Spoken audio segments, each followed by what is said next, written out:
Well, greetings once again from Sioux Falls, South Dakota. This is class number 3 of Separating Difference from Disability by Dr. Catherine Collier. This week, we will be covering the interventions that we use for students where we're trying to determine if there is a difference or a disability. Chapter 3 will be the chapter to read following this class, so you have a deeper understanding of those concepts from Dr. Collier's perspective. So this week, class number 3. Let's go over a few things that we have established in class 1 and 2. Number 1, what a disability is. A disability cannot be measured solely on the ability to do certain tasks. Disability depends also on the ease with which they perform activities that are of central importance to most people's daily lives. And third, and most important, the disability must also be permanent or long-lasting. We've also talked about the levels of English language, specifically academic English language. The levels go from 1 to a 6 for those of us using the WIDA Access Test. A level 1, those beginners. A level 6, students that are at grade level, might need a little help working on their college entrance essay or understanding some bizarre English idioms, but other than that, they are proficient in English. At a level 5, that's when we see that students are able to do abstract language. They're able to do those standards based state tests at that point. They can work with context that's not embedded without the visuals. They have that level of deep academic English at a level 5. Now, I'm not sure where you exit them in North Dakota, but here in South Dakota, we are exiting students at a 4.1 writing, 4.5 reading, and a 4.7 composite, meaning we're having a gap between students who are exited from ELL and those who are proficient on our state tests. Remember the difference between BICS and CALPS. That's what confuses so many parents and teachers. Teachers are saying, well, they're fluent in English because the social English in the hallway is flawless, but they don't have that deep depth of academic English. And parents are thinking, why do they need any help? Their English is so much better than mine. So remember the difference between BICS, that social English, and CALP, that academic English. The process we use in Sioux Falls, number 1, a teacher's concerned about an ELL student with a learning issue. 2 options. 1, go to the ELL teacher or go straight to the student assistance team where an ELL teacher is present. 3, the third step then is the ELL teacher in conjunction with the teacher voicing the concern.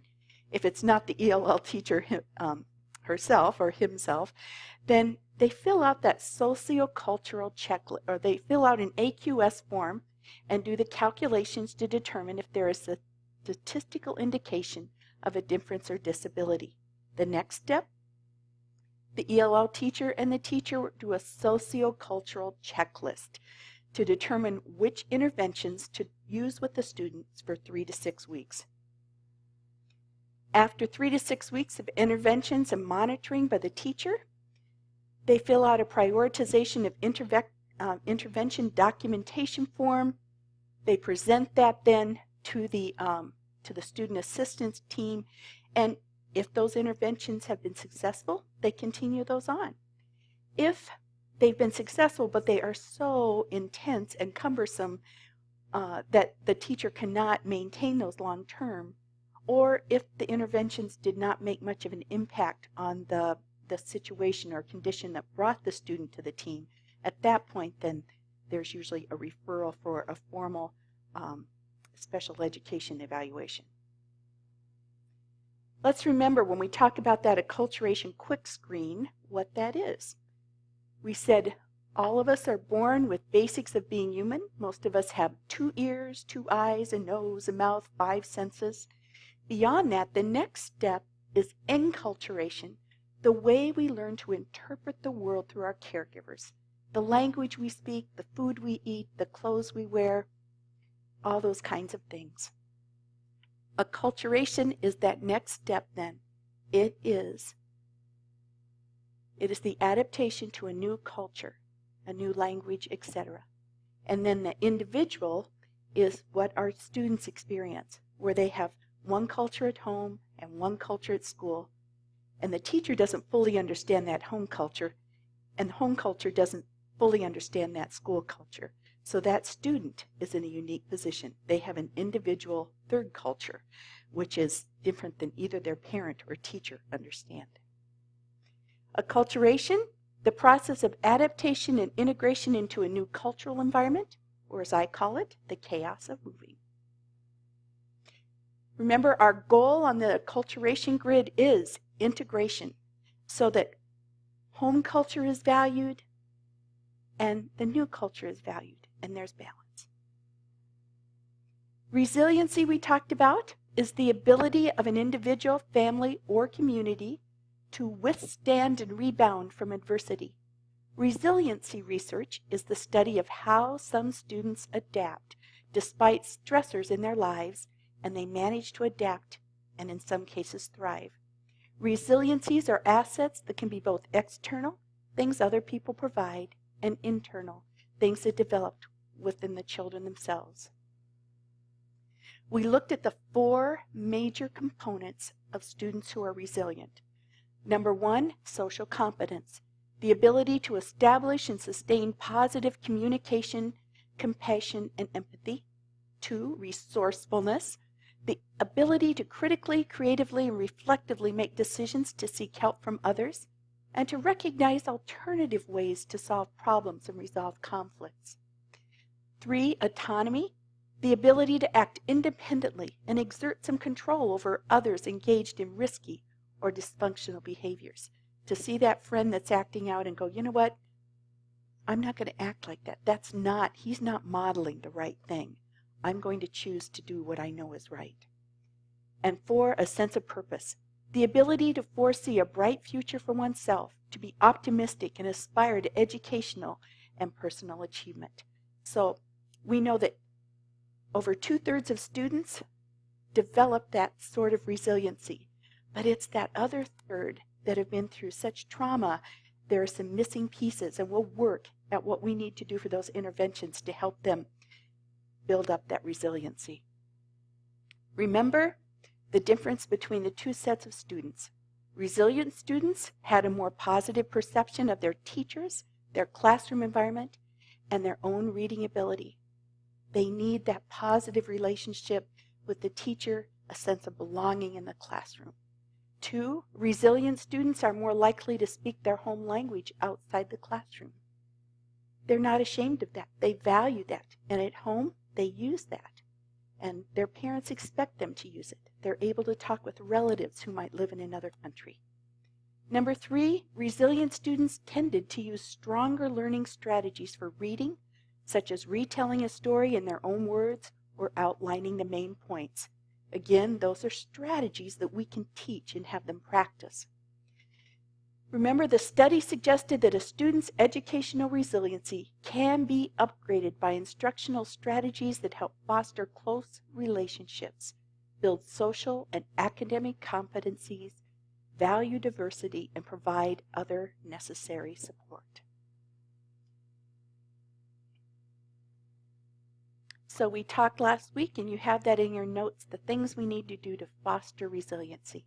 We also talked about the common side effects of acculturation process and some of the problems those students have in that third that do not develop some of that resiliency. I want you to take a minute today and stop the video and talk with a partner. Identify a student who may have some of these behaviors or a serious gap in their academic learning that you believe is more than an EL issue. And then I want you to fill out a first and second AQS on this student, the first one based on when they arrived in your school district, and the second for where they are now. So if you see a student with if a student comes to mind with any of these behaviors, heightened anxiety, confusion and locus of control, they don't really understand that their actions have consequences or what those are. They're confused when you give them a consequence. They don't see that connection.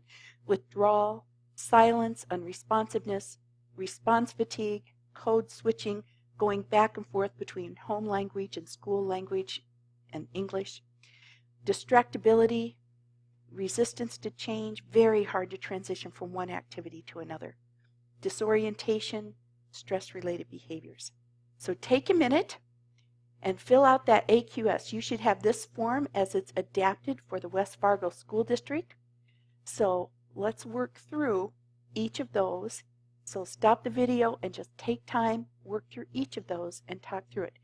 When we come back to, when we all join together after this video presentation, write down your questions and we'll go through and answer any of those that you may have. Remember the information needed for the AQS. Hopefully you got that all filled out. Here in Sioux Falls, we put it right on that form. But as we go through this, think about where that is in your school district. If you have questions, we'll address those later. The information you should have included, let's go down through that if you have any questions. Student name, date of birth, home language, start date in the school district. Line 1, number of years in the U.S. Usually you can find this on some sort of registration form in your district.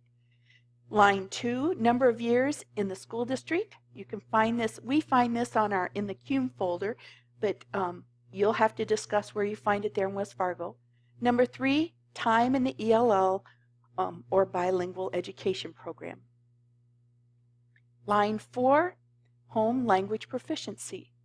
Now, this information for home language proficiency, most of our students get a 3. If they're able to speak their language with their parents, then they get a 3. If they attend school or have attended school in their home language and they have some academic proficiency, then we might give them a 4 on that line. Some of our Russian students go to class on Saturday to learn to read and write in Russian. So those students are developing academic competency in Russian, not just the social English with the social Russian with their family. So we would give them a 4. Now, if you have students who listen to their parents at home but seldom respond to them in their language, you would give them a 2. If you have a child that's severely cognitively disabled and has no home language, they would be a 1. Line 5, English language proficiency. We made a decision a few years ago that we would just use our baseline WAPT score from the WIDA so that we had a baseline of academic English, because that is such a subjective line there. It tends to look more at the BIC, the social language. So by using that WIDA score, we felt like it was more solid data than we were comparing apples to apples. Then in a couple years, if we thought there was a concern, we could put their WIDA score at that point to see if there was growth. 6, bilingual proficiency. This information, bilingual, meaning how is their English and how is their home language? Are they using both of those? Are they using home language at home and English at school? And that you can monitor by a conversation with them or with their parents. And so that most of our students get a 3 there as well, a 2 or a 3. And number 7, ethnicity, national origin. And that the definitions are right there in that 7th line in that box that explains it. We have gone ahead here, and after talking to Dr. Collier, where we have so many oral language tradition groups, we score those indigenous populations with a 1. For us, that's languages from some of those groups in Eritrea, Kunama, Kirundi, Mai, and Liberian English. Some of those languages that are basically passed on verbally, but the cultures don't predominantly read and write those languages. We know many of those language groups read and write Swahili because that's a trade language in Africa, but that's not a first language. So we give them a 1 being an indigenous group, and you can talk with the folks there in West Fargo about which languages they will identify in that way. Okay? The percent of school-speaking students' language or dialect on that line 8, we usually use a 6 for all of those. You do not have to be specific and know exactly how many of which ethnicity are in your particular building. As a district, we just use a 6 because that's less than 1% of the students in our district. Now, if a concern is raised about a student, we go to the CUME file, and you can find that first AQS in there. Then the ELL teacher fills out a second AQS and calculates the difference in the scores to determine if there's an indicator of a disability or a difference. Okay? So I want you to take a sample student that you are working with. If you haven't filled out both AQSs, we'll wait and do that at the end of our time together. Don't worry about that. But I just wanted you to have an opportunity to use this calculation. If you added them up and the score was, say, an 18, if you look in that first column, you'll find an 18. The minimum average gain for an 18 should be 3.5, which is a less acculturated student. Now, the other handout we're giving you there that you will have is a handout of interventions. And on that, you will find specific interventions for students who are less acculturated.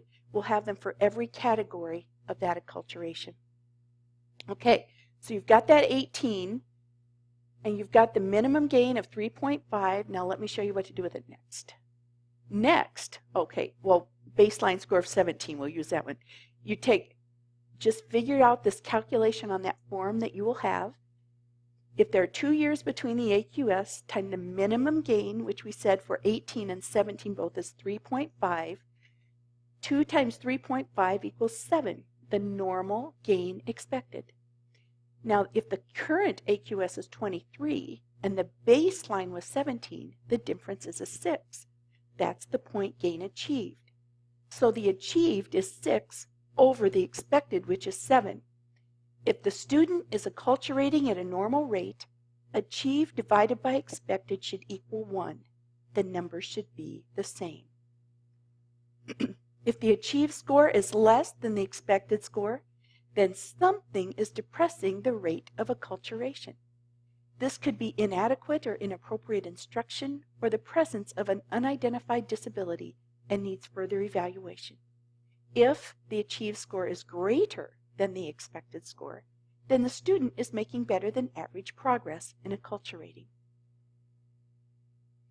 Okay, you've done all those calculations, and even if you haven't done them, we'll do them at the end of the time, so don't fret. But what is the next step? Do a sociocultural checklist. And you should have one of those blank ones there. Also, I'll make sure that I send that electronically. I like to keep those electronically so that I have a file for each student. I do a Collier process on, and I can just print those out and have that as a reminder of where we started and where we're headed.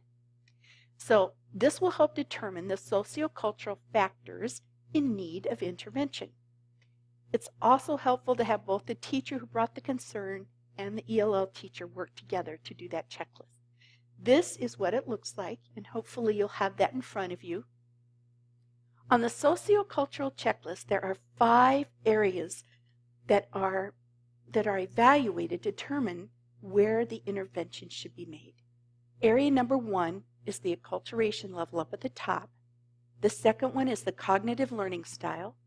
The third is culture and language. The fourth is experiential background. And the fifth is sociolinguistic development. On the sociocultural checklist, let's look at that first box, that top box. Here are the questions on there. Recent immigrant, refugee, migrant, or resides on reservation. Now, that's pretty self-explanatory. We have some students that were born in the United States. We would not check that box. That's not the issue. We have some students who just moved here a year or 2 years ago, then we would check that. The second one, does not interact much with majority culture peers or majority culture group. And you know that. Who do they play with at recess? Do they always seek out those that speak from the same language group and cultural group, or are they more comfortable interacting with other students? Displays confusion and locus of control, the third one. And we talked about what that meant last time.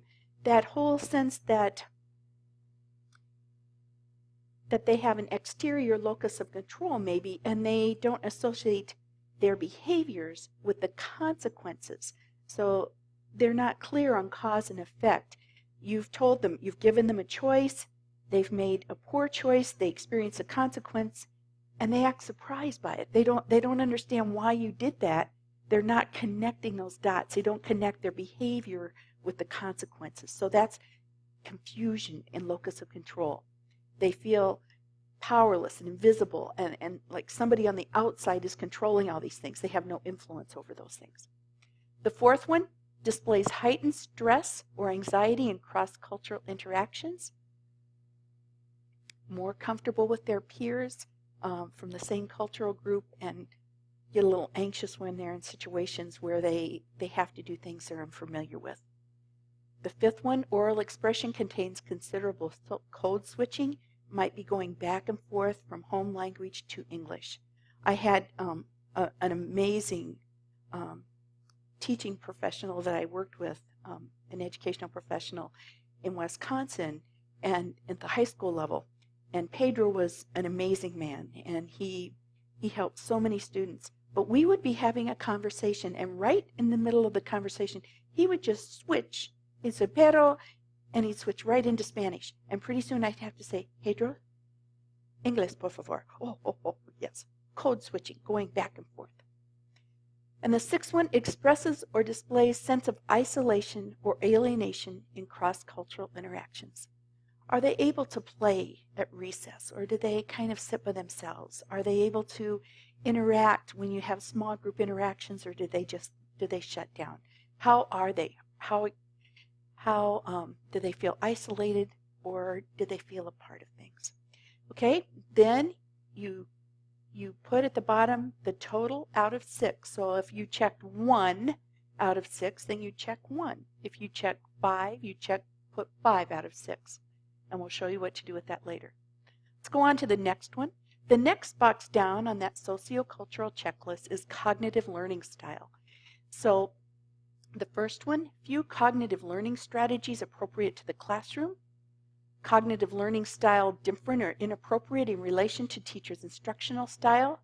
Easily frustrated or low perseverance in completing tasks. Retains learning strategies that are no longer appropriate. Displays difficulty with task analysis. Displays difficulty with understanding and applying cause and effect.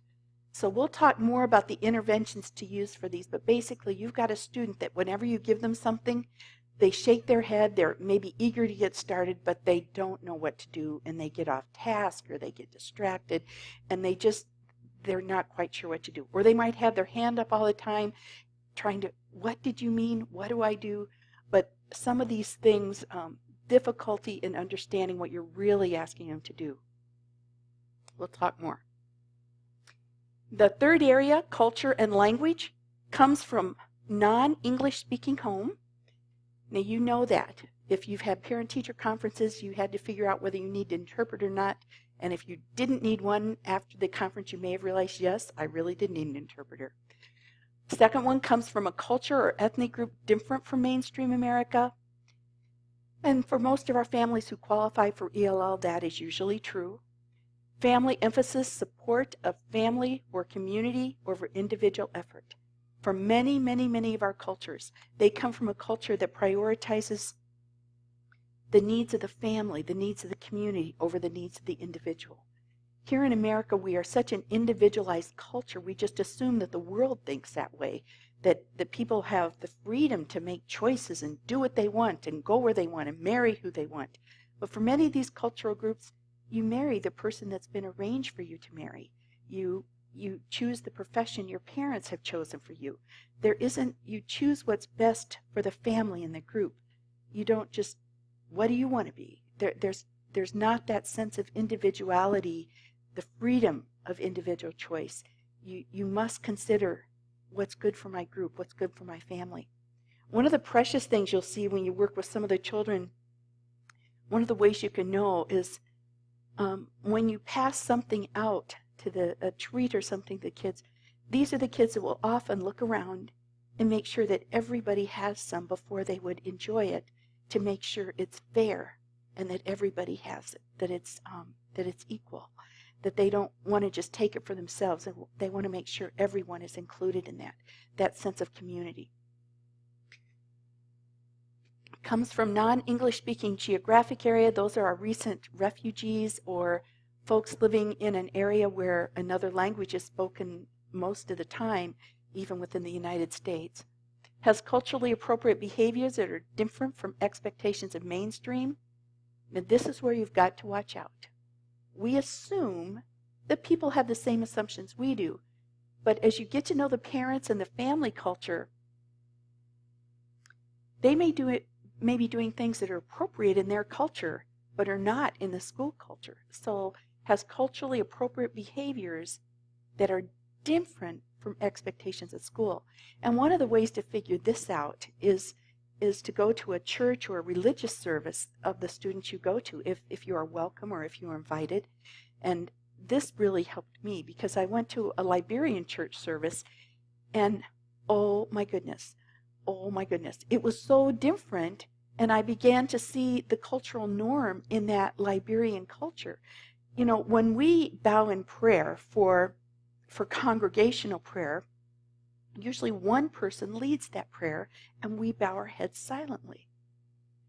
In a Liberian congregation, in the one I attended, everybody raised their voice to God and passionately pleaded with God for what they wanted. And so their devotion was showed in the passion with which they raised their prayers to God simultaneously. I had never been in a room that loud. But that was how they expressed their devotion. That was the cultural norm.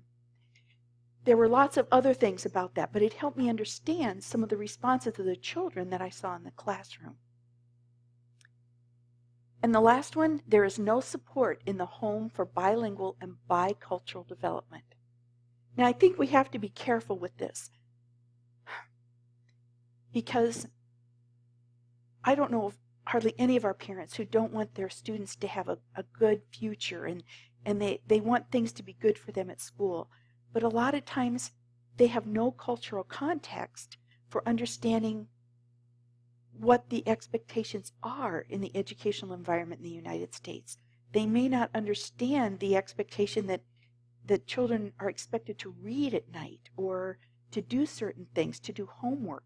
And so some of those things, they may have a desire for their child to get a good education, but they might not have the resources or the context to support that.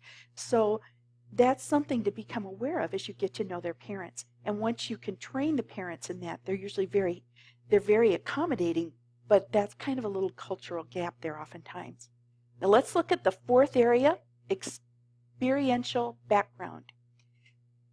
High family mobility, limited or sporadic school attendance, low socioeconomic status, little exposure to subject or content or not familiar with material, disrupted early childhood development, few readiness skills, does not know how to behave in classroom, different term concepts for subject areas or materials and content, uses survival strategies that are not appropriate in the classroom. And those are fairly self-explanatory. Disrupted early childhood development. Where were they when they were in early childhood? Were they in a refugee camp? Were they at home, maybe but in a different country where the father had already come to the States and the mother was trying to get by alone? Were there disruptions, or were they in the United States? The mother had gone to high school and spoke English, had developed some American habits, and they were reading at home. Or was the mother trying to work at home and really still working with those same cultural components she had in her home country? So was there disrupted early childhood development? What was that like? Okay, then you put the total out of 9, and let's go to that last one, Sociolinguistic Development. Does not speak English. That one's pretty clear. You know if they do or they don't. Limited academic language and native language. And that, most of our kids do have limited academic language in their native language. So unless you know they're going to school to study Russian or the Russian alphabet or Swahili or one of those other languages, intentionally studying, they probably have limited academic language in that native language. Limited social language in English, you know that by how well they're adapting on the playground. Rarely speaks in class, speaks only to cultural peers.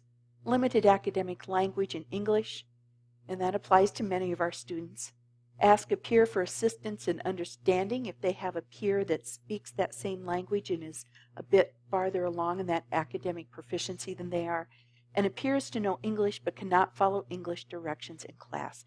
And that is one that, oh my goodness, most of our kids fall into that category. They need things modeled, demonstrated, clearly shown to them. Okay, so we've got all of those. You put the total out of 8. So once you do this, to calculate the percentage, what you do is you add up each area and how many concerns you had in each area. Then to calculate the percentage, you divide the number of checks by the total number in the category to get the percentage checked. So if you check 3 in a column that had 6, then that would be 50%.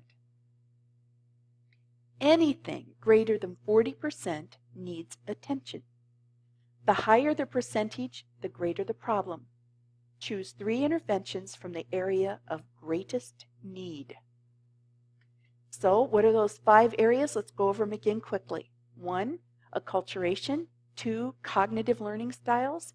3, culture and language. 4, experiential background. And 5, sociolinguistic development.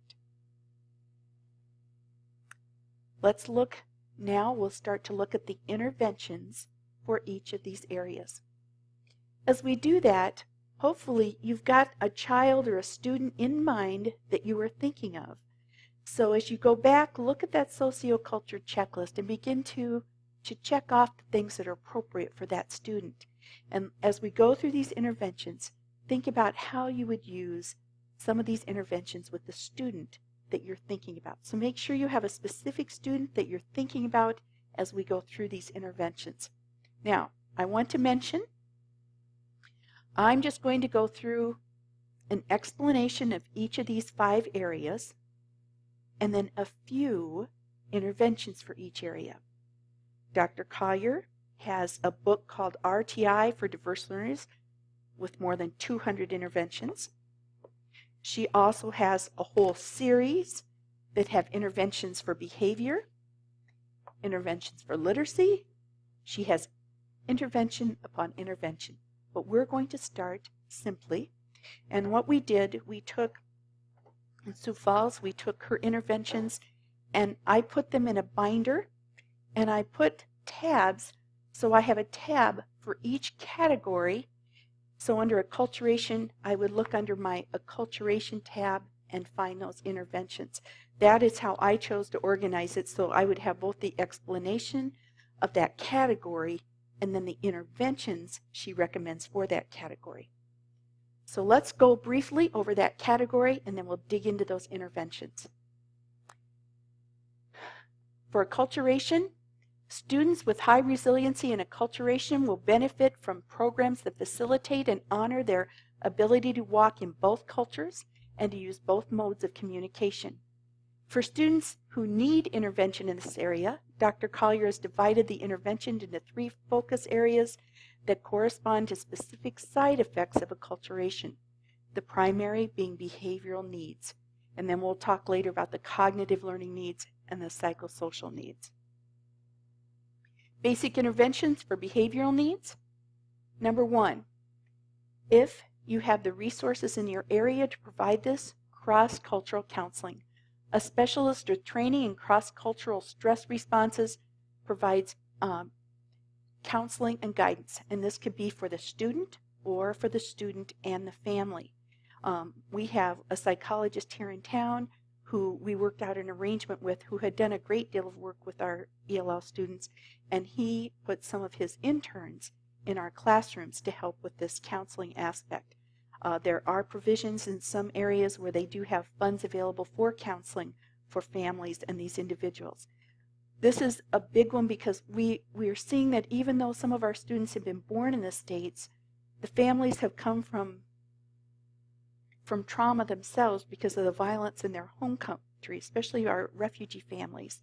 And coming here, they're unclear about how to parent in America. They know that if they touch their child, they might be taken away from them, and they're not sure how to parent and how to set boundaries. And sometimes some very specific direct counseling, building a trust relationship with that family, could be very helpful. Dr. Collier also suggests peer acculturation process support. A peer support group discusses their experiences and how they are dealing with the differences between home culture and school culture. Students from that same ethnicity or cultural group. 3, guided practice in classroom behavior expectation and survival strategies. And you do the same thing for 3 as you do for 4.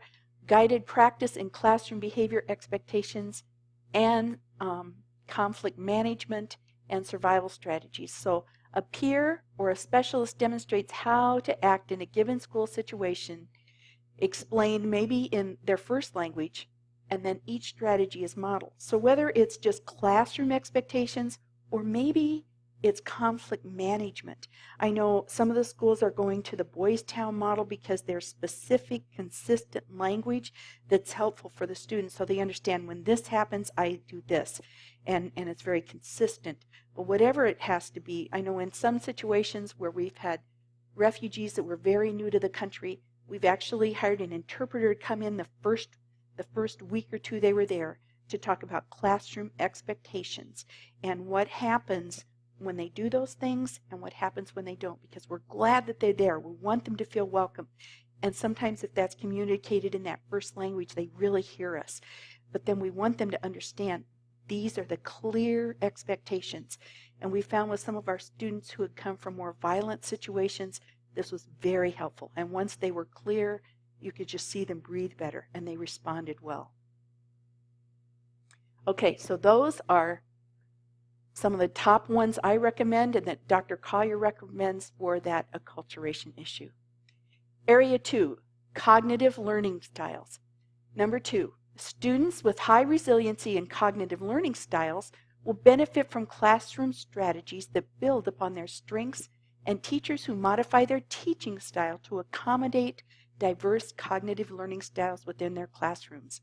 Now, cognitive learning interventions address specific cognitive learning style differences, cognitive academic learning gaps, limited experience in academic settings, and other cognitive academic needs. So, number 1, active processing. Now this may seem too simple to believe, but it can be amazing. Number 1, active processing, students work through a task asking each question out loud. It actually takes a different developmental level to be able to do some of this internally. That's why some of your kids, when you ask them to read to themselves, they're reading out loud to themselves. Some of them need to process out loud to themselves. So you can just even have those questions that you practice with them and have on their desk. What is my task? What do I need to do to complete my task? How will I know my task is done correctly? What do I do when it's completed? And just to get in the habit of asking themselves those 4 questions. Number 2, advanced organizer. Teacher previews lesson content. You outline key issues and vocabulary. Go over the organizer with the student, reviewing related prior knowledge to build those connections.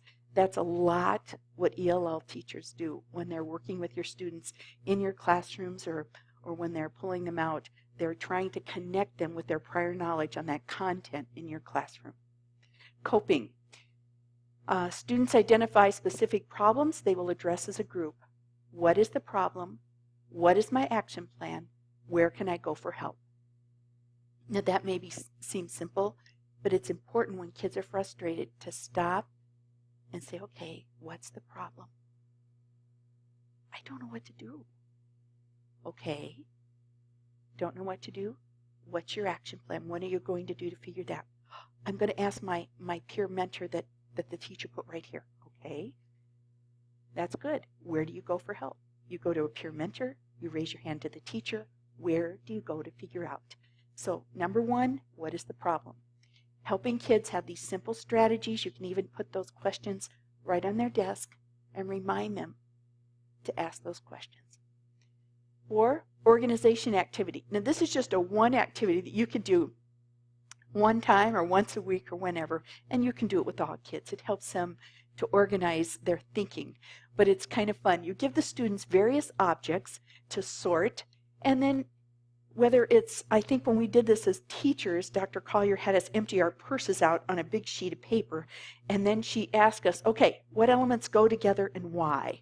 And with students, it can be as simple as giving them, sometimes I know I've just given them like Lucky Charms cereal, and I ask them to sort it out and put it in groups. Why do these things go together?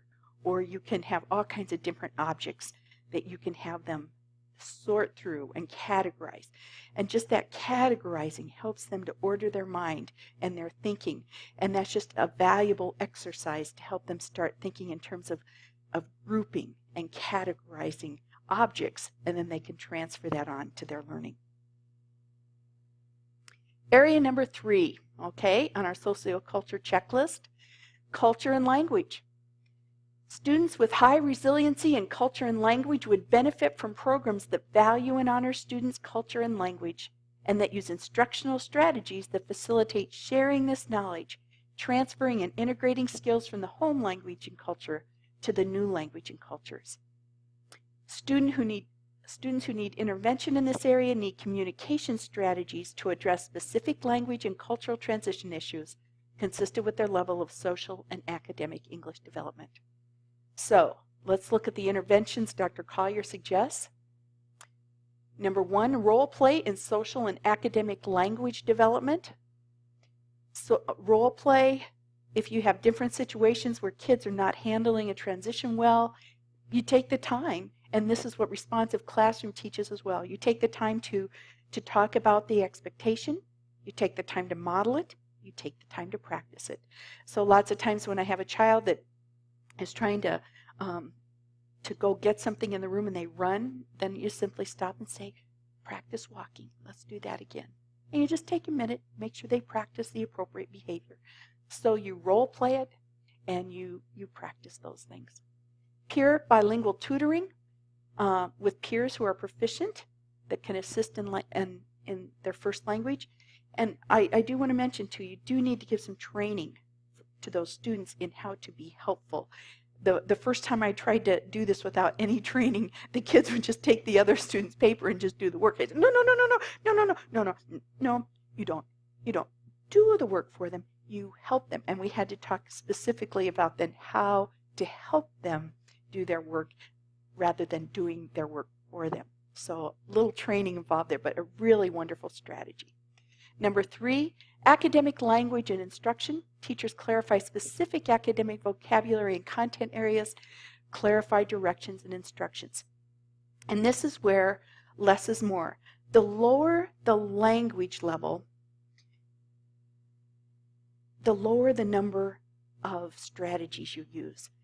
One of the teachers that was amazing at the middle school level that we had here in Sioux Falls, she was completely bilingual, Spanish and English, and she taught science in our immersion center to our students who were newcomers in grade 6, grade 7, and grade 8.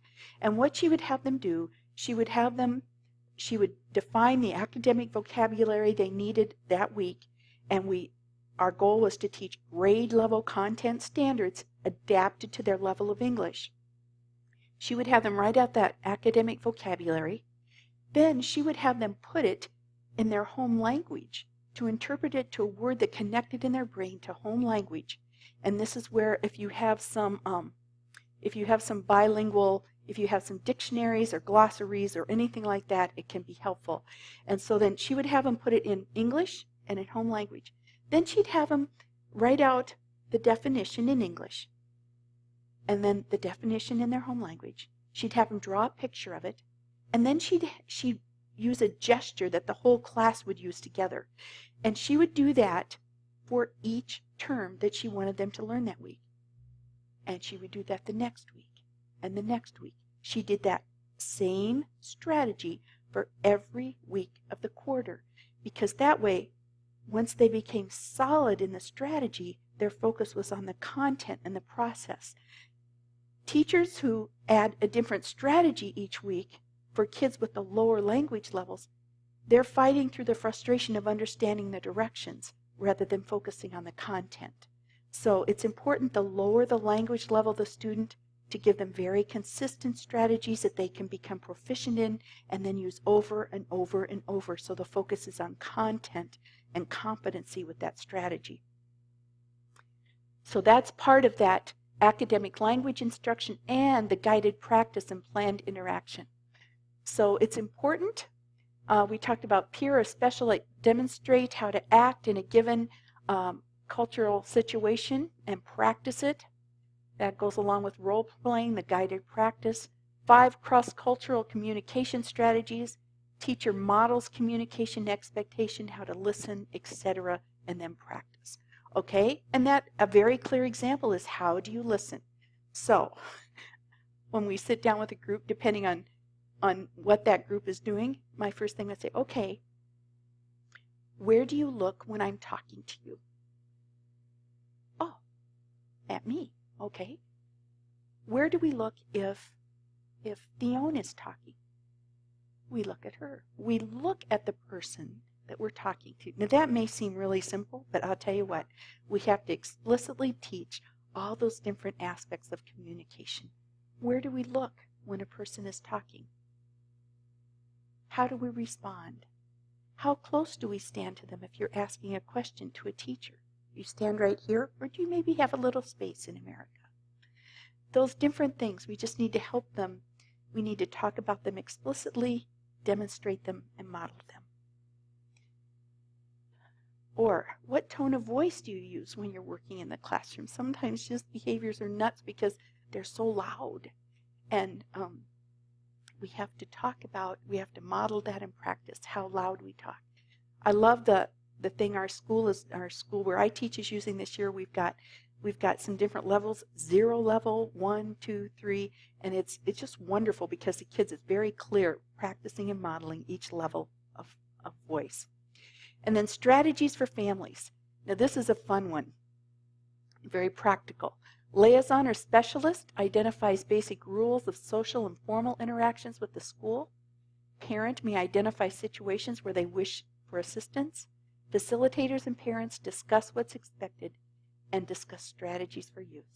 So just approaching things clearly, and that's where our homeschool liaisons we have here in Sioux Falls are so helpful, because they can just sit down with the parents and build a relationship and talk about some of the things that are uncomfortable and maybe what they do as a parent, and give people ideas so they can walk through specific instances of how to facilitate these 2 cultures that they find their families in.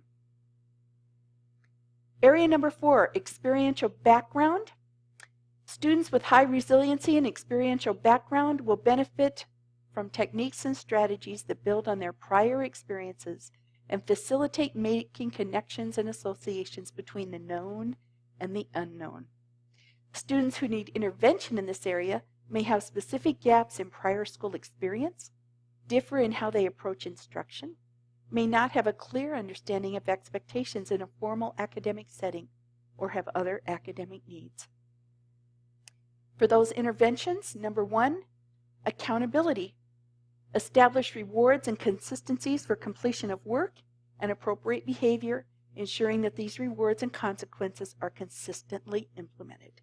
When you do this, this happens. When you do this, this happens. We're teaching that cause and effect. Your behavior does have influence. When you do this, you get this. RAS Kids is, I just want to mention, that's an A through Z reading program, and one classroom license costs $100. So in our district, they give each ELL teacher 1 license to use. And this has been wonderful, because when the kids read a book, First they listen to it, then they read it, then they do a comprehension quiz, and for each step they complete, they get all these stars. And with all these stars, they can build robots and rockets, and they love it. They can do it at school when they have computer time. They can do it on iPad or on a regular computer. They can do it on a Chromebook. They can do it at the library. If they have internet at home, they can do it at home. And this has been wonderful in terms of a built-in incentive. When they read, they get this. When they read, they get this. And it's really been quite helpful. But that's just an idea of that accountability, building that. Alternative responses allow a student who has difficulty writing responses to first record an answer. And with iPads and things like that, that's a pretty easy thing to do. In fact, on the RAS kids, the second time through, they read it and record themselves reading it. But lots of our students, that verbal language comes way before the reading and writing. So if they can just record their answer, then that helps them when they start to go to write because they've thought it through a little bit. It also helps you to hear it because then you know that they know the answer, but they're struggling with that writing component. Content modification. Follow the WIDA can-do descriptor guidelines to provide accommodations. Those are wonderful. We even made ELL companion guides for our Language Arts Essentials guides to show that a level 1 student, when you're teaching Common Core, these are the accommodations they need. Level 2, 3, 4, 5, and then 6 is a grade level. So they're already flying. But make sure you use those modifications. And if we want to talk more about that later, feel free to ask and I can show you where to get those resources. Those are free. Okay? 4, contracting. Document in writing what is expected of the student in a work period and the incentive that will be given if the contract is kept, i.e. maybe 10 minutes of iPad time. You had to do this, you completed it, so you get 10 minutes. Clear and specific and reliable. Expectations. Modify or break down general classroom rules into specific behavioral expectations to ensure that each student knows exactly what is meant by acceptable behaviors. And as I say in Responsive Classroom, assume nothing and teach everything. So these are interventions you could list and that you could use with students dealing with that area. Area number 5, last but not least, we're on the home stretch here, Sociolinguistic Development. Students with high resiliency in sociolinguistic development will benefit from approaches that focus on language transfer and relationship between communication forms from the first and second language. So students who need intervention in this area of sociolinguistic development need strategies which address specific language acquisition issues, such as how to accelerate academic English acquisition, what to do when they do not understand content, and/or directions in the classroom, and other language needs. The interventions Dr. Collier recommends for this are, number 1, advanced organizers, and this is the same as it was in that other category, teachers preview lessons, outline key issues, vocab, go over organizer with student reviewing related prior knowledge. Advanced organizers are also one of Marzano's top recommendations for ELL students in making content comprehensible in the classroom. Number 2, bilingual texts or dictionaries as available. And now with Google Translator and some of the online options we have, that is within reach. Except if you're from an oral language group like Kunama or MaiMai, you won't find those on Google Translate. Bilingual EAs or peers. A bilingual educational assistant or peer who is more proficient in English and has been trained assists in specific content area lessons and activities. At the high school level, we found this incredibly valuable, especially for our Spanish speakers, because the content was so advanced. But then when they could sit down with somebody who already had their degree in that bilingual context, they could dig into physics, chemistry, whatever content area they were asked to dig into. It was very helpful.